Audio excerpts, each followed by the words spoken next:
Why hello there, thanks for stopping by and welcome back if you're returning. My name is Ben from the Ben and Bev channel. Today we're going to be journeying into the mystery with Loki, episode 5. If you're not up to date with the last 4 episodes of Loki, I would check out the playlist right up here. What happened to Mobius? Who are the timekeepers really? Is this alligator really a Loki variant? And last but not least, can we defeat the giant pollution monster with glowing red eyes? All this and more coming up in just a little bit. We open with this really cool sweeping one-shot scene following all the way through the TVA and then fades into the void. Absolutely adore when movies do this because it really adds a lot more atmosphere to the scene and really helps you feel the motion whenever they do scenes like this with the one take. And even though this is all CGI created and it's all just one big green screen, just one big video game like Martin Scorsese said. Really effective refresher, especially when it panned over the decapitated android head of one of the timekeepers. So after this, it picks up right where the after credit scene was in last week's episode. Just so you know, there is no after credit scene this week. It's not a mid-credit scene, no after credit scene. You're just gonna be waiting through the credits for no reason. The various Lokis go about explaining to him how everything that gets pruned by the TVA gets dumped onto this landscape and eaten by the giant smog monster named Arioth. Eliath? Eliath. I think it's Eliath. That is, unless you're a Loki, because they're so good at surviving that this whole planet is completely occupied by them. It's also completely littered with a whole bunch of things from across the MCU. If you want to spend some time breaking down all the Easter eggs, it would definitely be worth it to pause anytime there's a wide scene. They have everything from Quinjets to Sphinxes to pyramids to the destroyed New York and Avengers Tower, as well as what appears to be a giant man head just kind of resting on the ground, as well as what appeared to be Frog Thor trapped inside of a little container. Absolutely hilarious little Easter egg. And as they're traveling through this landscape, our Loki keeps questioning all of them, how exactly they ended up here, and if they're all really Loki variants, particularly the alligator, which we didn't realize was a Loki variant until Kid Loki points it out to us. Kid Loki. That's a funny story. When Loki questions him and why he is the leader of the group of adult Lokis, his response is simply, "I killed Thor." We then switch over to Sylvie and Ravana as they're both kind of having a weird working together relationship to try and figure out who's really at the top of the TVA, and Sylvie can tell that she is just as much in the dark as everyone else. Something that bothers Ravana to her inner core, and even though she acts like she's trusting Sylvie, it's really hard to tell if they're going to have a positive relationship going forward. Ravana even uses the words, "Do you trust me?" If I was Sylvie? No! I don't think so. You kidnapped me as a child, and you have tried to kill me every moment until now. I in no way, shape, or form trust you. No matter who you are, what you know, what alliances we may have, because everything is different. I don't trust you. It then switches to the scene in the bunker. It's a really meta scene, seeing all these Lokis discuss each other's problems and mischievous personalities, and how each have overcome their different variant obstacles just to end up here all stuck together. Especially with classic Loki, him being older than everyone, they say, "What happened to you?" And he said his ability to project images is so great that he fooled Thanos and actually was able to escape, and he lived on a planet all by himself for years and years and years, and when he eventually got so lonely that he had to reach out and see if anyone would talk to him, that was when the TVA stepped in and took him. So our Loki, The main Loki, I guess the main Loki, the variants of the main Loki? Tries to come up with a plan to escape. They basically tell him the only thing that he can do is survive. There's no way out as long as that creature exists. The TVA doesn't want them to get out, and that's why they've been pruned here anyway. And though they're all rattled when Loki says that he has met a female version of himself, something that none of them have experienced before, it doesn't convince them to join him on his quest, believing that his quest is most likely going to lead to his certain doom and demise. Loki's hideout is then bombarded by many more Loki variants as we find out that the Hammer Loki has actually set them all up in a scheme to try and gain power for himself. One that doesn't go very well because all of the Lokis in the room begin to fight over power as Lokis would. I really love that they brought Journey into Mystery back into the fold, being as that comic is the one that brought Thor, Loki, and Lady Sif all to Marvel, showing all of these characters' backgrounds and our first look at Asgard before each of them gets their own comics. A great reference to the comics and a nice Easter egg for all the fans.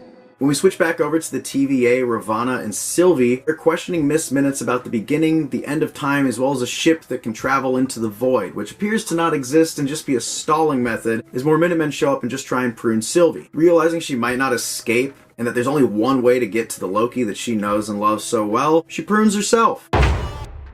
When she awakens, she's already in an area that's being devoured by Alayoth. She starts bolting as quick as she can out of there to try and escape. She accidentally gets a glimpse of some type of vision in Alayoth's head, meaning that she can somehow enchant the big creature despite it being the destroyer of all things and timelines. And though she can enchant it for a second, she's still having a difficulty outrunning it when we see a pizza truck on the horizon. A pizza truck that's driven by Mobius. I mean, it's not a jet ski. Other Loki variants begin making their way towards Alayoth with a plan that they haven't really configured yet. They discuss a little more about their lives and we get a little bit more detail on each of these characters' backstories as well as how each of them thinks a Loki works and how a Loki behaves. Personally, I really enjoy these conversations, and while they are goofy because it's just two alternate versions of one character talking to themselves, it's cool to see the slight differences in their personalities and their fears. Similar to the scenes with multiple Ricks or Mortys and Rick and Morty. I wonder why. Our variant group of Lokis is slowly heading towards Alayoth to try and destroy him. We have the car with Mobius and Sylvie heading towards them. They meet up. And the five of them begin to formulate a plan where Sylvie is claiming she'll be able to enchant the giant pollution monster. But only with Loki's help. The two of them did share a bonding moment earlier in the episode as well, where they're both under a blanket discussing if they will end up together or not, and if they can really trust each other even though they're both the same and are big on backstabbing. Ending with the two both agreeing that they will die for this cause, and they have to figure out who's at the end of the tunnel. Kid Loki and Classic Loki both say that they have decided they're going to stick on this planet because they know how to survive in the environment, and they've done it for so many years they don't see why they should leave. And Mobius heads back to the TVA with hopes to break the mystery to everyone and burn the place to the ground. He has a touching moment with both Lokis and even hugs the variant we know so well. And as our two Lokis go bolting at the giant purple mass of smoke, with our normal variants heading off to the left, waving a flaming sword that Kid Loki gave him to try and garner the creature's attention, they seem to gain enough as the creature just keeps getting closer to Sylvie. Suddenly though, in the distance, we begin to see Asgard form, as Richard E. Grant's Classic Loki variant shows us how powerful his image conjuring actually is as he creates an entire Asgard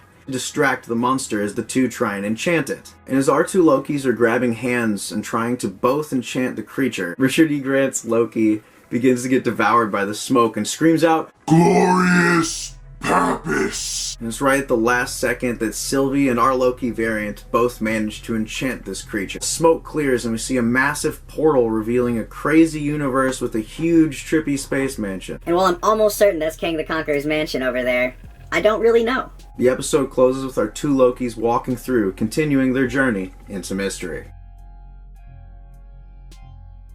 I really enjoyed all the interplay between Mobius and all of the variants this episode. The comedy was super meta, but it was quite funny. I was actually laughing out loud for a big chunk of the episode, especially in the middle when all the Lokis were arguing and lying and bragging about their different stories. I love the mystery element coming back in the show because that really has been the point of this series, the mystery of the timekeepers.